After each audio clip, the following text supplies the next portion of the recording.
Hello, I'm Tom Ravenscroft and welcome to On Track with Sayat, the show where we invite some of the brightest and best talent in the music world to record a live EP straight onto vinyl here at London's Metropolis studios.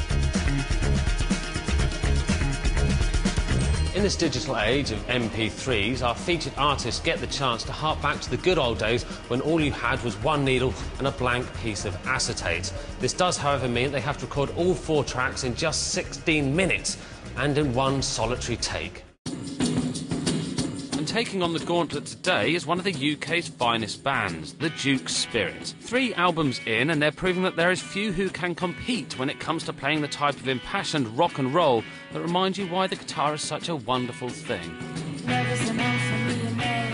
Hello. You alright? How are you? How's it all going? Hello, Leela. How are you? You alright? Yeah. There's lots of you. And you're all intimidatingly tall. It's just we're moving, so it looks like more people.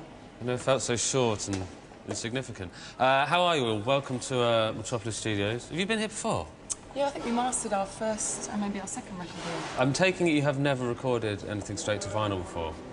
Or have you? Not straight to vinyl, no. No. You feel the pressure. You do feel the pressure. Yeah. Are there immediate problems that this kind of throws up? Don't screw up. Don't screw up is the main one. We've just got to aspire to excellence. You don't get loads of goes, you know that, and you don't kind of get to do overdubs and things like that. Does that bother you? No, I think it's kind of like a good thing to sort of mix up the process, really. Recorded when it has been sort of live and in the room, maybe overdubbing some extra instruments that, you know, there's more than that requires more than 5 people at once. But yeah, we've made albums in slightly different ways on kind of each go, so this has got to just be sort of more immediate and... Yeah, you do get kind of a nice immediate kind of live recording, which I thought would quite appeal to you guys as a band. There's dangers lurking in the midst there, you know, tuning, but we'll just embrace this adventure, sonic adventure. Sonic adventure.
Couldn't keep my eyes open, I'm so tired.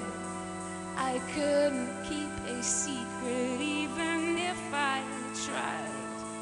I couldn't keep my eyes open, yeah, I'm so tired of. And I just want to surrender. I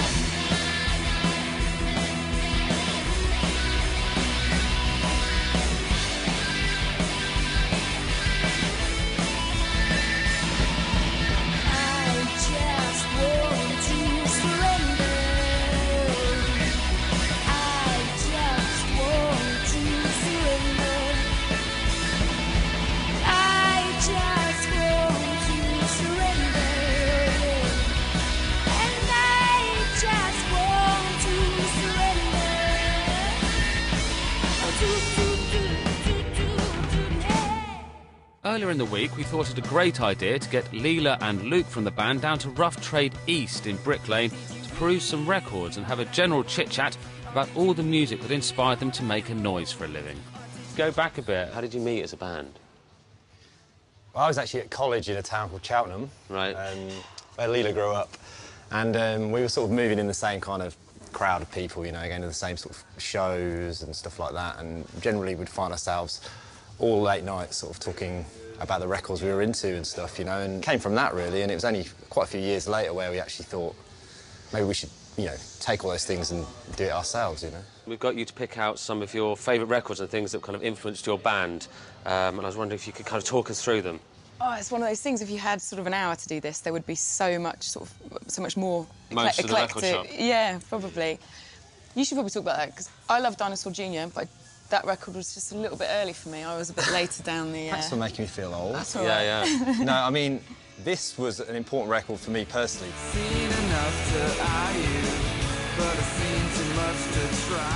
I kind of left school when I was 16 with no sort of idea about much, really. And Sure. when I worked in a really shitty office, and there was a guy working in this office he'd been there and he was kind of regretting his life a little bit. He had all these great indie records and alternative records from punk right through.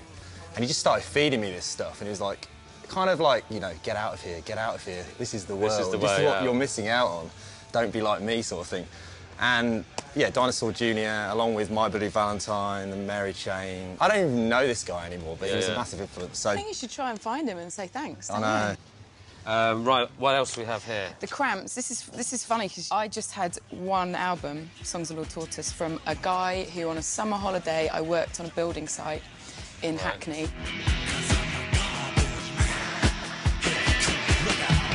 He just got me just into the sort of darker side of things. Nothing worrying, just music. But I remember he would play this sort of on this kind of stereo on this building site. You know, Pretty severe sleeve as well. Yeah, I mean, everything from the aesthetic to the guitar to the howling to the fact that they played in front of some prisoners in a mental asylum. You know, everything about them. they mean it. Rules.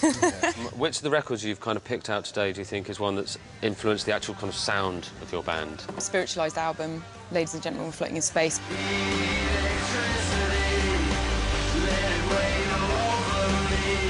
We were becoming friends when we went to see the show, just sort of straight out of college, and you'd been a big kind of drone rock, Spacemen 3 kind of Is that right? kid. You were listening to Drone? Yeah. Okay. A little bit. I like the idea if it wasn't spiritualised, you'd be a drone band now.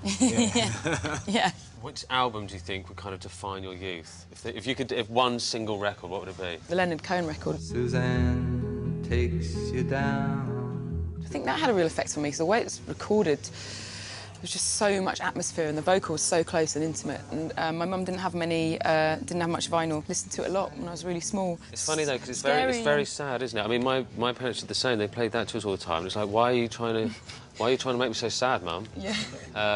Because it has Suzanne on it, which is supposedly like it was voted the saddest song ever written. Yeah, and I wonder why. One for the kids. I had exactly the same experience actually, and now I'm sort of addicted to that sort of melancholy. So it's her fault. Our parents getting us addicted to misery. Thanks a lot, guys.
sort of learnt to become a band by touring. We recorded our first EP without actually having played together, and ever since that point I think we threw ourselves into really understanding sharing a space with an audience. So live is where it's at for us. What you see is what you get with us, you know, like we put a lot of energy into what we do, and you know, we don't hide behind anything. It's kind of, we are a band that you know, play real instruments and make a real noise, and everything's from the heart, and wear our heart on our sleeve. So yeah, I'd like the audience to feel at times pulverised, but then entirely recovered by the end. You know, healed. I think healed. that's that's the a vibe. good word. Run, I'll always come back. Run, I'll always come back. Run, I will always come back.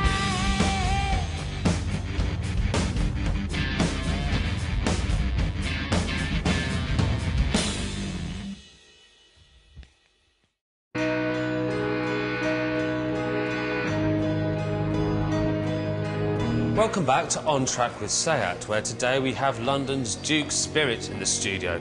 We're halfway through recording. We thought now would be a good time to discuss with the band what track they're thinking about doing as their compulsory cover version. We brought you into the synth room, which kind of looks a little bit like we've made our own rocket, and we're about to kind of... I don't fancy our chances on re-entry. I feel like a Bond villain, and I'm going to do something very It's nice, evil isn't it? very soon. I've got it under control. Do you think you know how that works? The Dalek modulator with the whammy. boogie filter. Yeah. It's quite painful. As you know, you have to do a compulsory cover version for this EP. How do you feel about cover versions, generally? It's always been something we've actually done, you know, Right. on B-sides of singles and things like that. It's something we've always quite enjoyed. It's a bit of a release sometimes, you know. You're touring, you're playing, you know, repetition becomes such a massive part of your life because you're doing the same thing over and over again, but wanting to always be really authentic and be, you know, really 100% involved in the 30th time you're playing this on tour or whatever. And sometimes the cover version just, yeah, comes as a bit of Like a little respite. holiday for you. Yeah, with your yeah, own set. exactly, yeah. I guess it's just nice to sort of tip your hat to some of these It's people kind of that acknowledging people inspired that have you, influenced you know, you. yeah. And, without kind of letting us know what it is you are going to do for your cover, can you kind of explain why you've chosen to do it? Whilst on the one hand it could seem quite obvious, I think this is a sort of a heavy rock band that actually has a lot more roll. There's a sort of misconception of just total cliched heavy metal, but I think there's a real grace and swagger to this band that sometimes is missed and sort of hijacked by the sort of whiskey swigging. Wow, I'm intrigued. We saw these and we went, no. Take one down. Yeah, right. and just then turn them into thumbs. Yeah. Okay. No.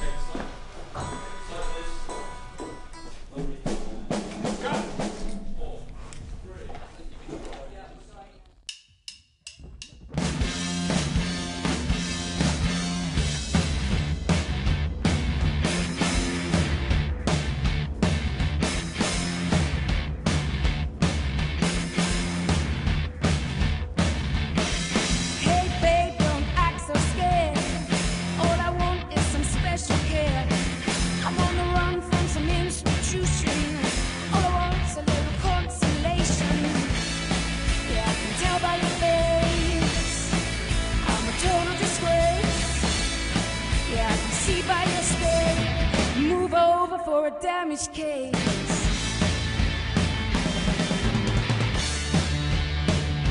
Ooh, babe, wait a minute, stop. Don't run away, don't call the cops. I'm not trying to victimize you. All I wanna do is tantalize you. Yeah, I can see by your stare that I'm all over this place. Yeah, I can tell by your face. Got no time for a damaged case.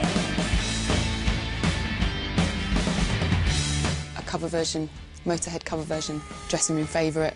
And yeah, just really wanted to sort of pick up on the swagger of what Lemmy does. You know, he's a singing bass player. Obviously, he's a complete mesmerising creature of rock and roll, and it can be misconstrued as a cliche, but by some. But I think clearly he's a god.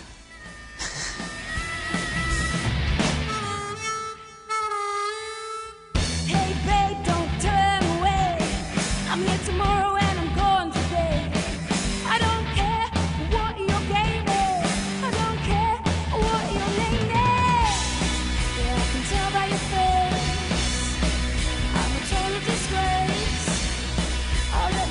at your place. Move over for a damaged case. With 3 tracks down, it's time for us to hoist a camera in the unsuspecting arms of the band and demand that they be creative on the spot and design a front cover. This week, for inspiration, we've taken the band to the East End's Last Tuesday Club, an antique shop full of stuffed animals. Let's hope they're not squeamish.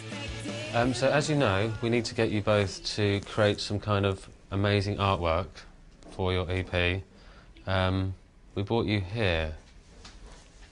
I think it was... Do you think that's wise? Was that a wise place to bring you? Absolutely, yeah. I think I've already spotted my dead kitten with wings. Yeah, nice. No, it's quite appropriate, I think. You have an animal logo as a band anyway, right? Well, we've sort of we've used, I suppose, sort of quite ritualistic images over the years, and I think there's something sort of quite pagan and divine that we were sort of chasing, but at the same time something a little bit farmyard and British, and Okay. maybe just a little bit stupid. I understand you're a keen photographer, is that right?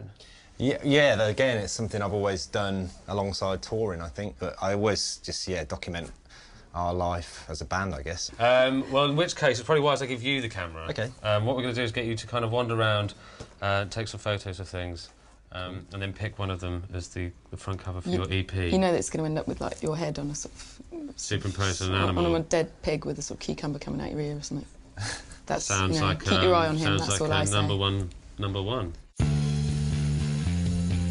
I like the dog. There's a sort of definite sort of Godfather Brando. Yeah, he looks very authoritative. He does look like he would say in a little dog voice, like, "Meh." Quite wise. A wise dog. Yeah. Hey, Duke, you take my photo, take it good. You want the cat with the wings? Cat with the wings, it's got to be, really. I really love this little mischievous little kitten. Doesn't very well, though, it has to be said. I don't think she's got a lot of friends, you know. She's like, she's disenfranchised. I'm moving to the end of your loving. I feel like we're being led into a... You've been led into my dungeon. Yeah, your dungeon. So lots of disturbing things. It's a little bit like what I imagine Lady Gaga's bedroom to be like. Do you not think? Yeah, or hell. Hello. It's enough that you have died and been stuffed, but then to get stuffed in a position to make people laugh. Yeah, well, there's a badger down there sort of checking its own genitals. Hello, sir. I like these sort of anonymous images where you think, don't you look lovely and smart, but are you a pervert? Oh, he's a pervert. He's definitely a pervert, isn't he? Oh, sorry, mate. The pufferfish we were thinking would be a... Pufferfish is He nice. looks like a good sort of mascot, you know, he looks like he might have had a little bit too much to drink. Sort of reminds me of someone I know, but I can't think who it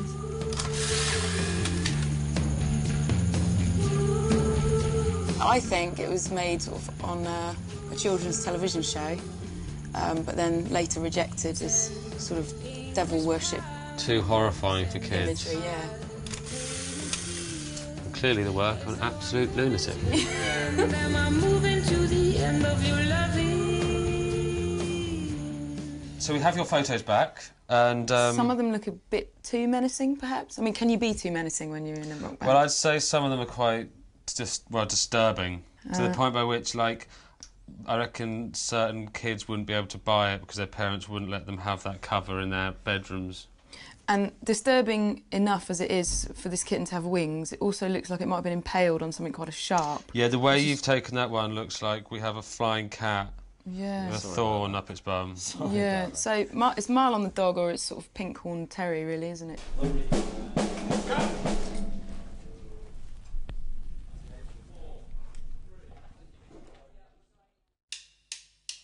Time changes every idea I've ever had. Oh, such a heavy love rolls out like a blanket. Why must they fold up on me? Why must they fold up on me? Slow replies when I'm hungry enough to get.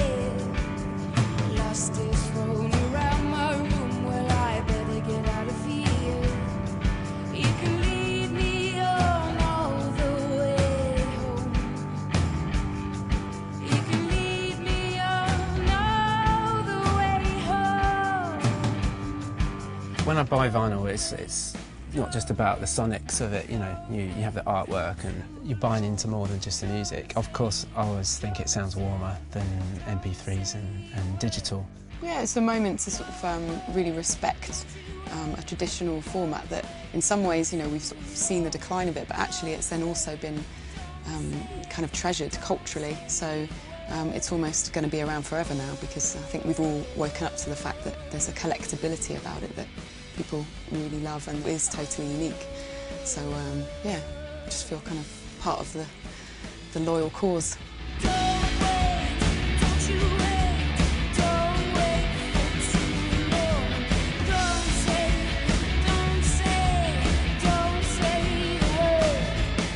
Hi guys, how do you think today went? I think it's pretty awesome. Yeah. You happy? Yep. Another day at the office, successful day at the office. A very successful day at the office. I have your final record here, including the sleeve that you've made. I don't know what your thoughts are going to be on this. I like it a lot. It's great, yeah. It's quite sinister. Yeah. It does look like maybe you're quite an extreme metal band. He looks a lot more cheerful on that than you did in the room. This is true. We've mellowed him. You've mellowed him. He looks kind of hypnotised by the music. Thank you very much anyway. Thanks a lot. Cheers for coming down. So many hands to shake. Let's shake hands. I've got a sweaty one. So have you. But you're the drummer. Thank you very much, guys.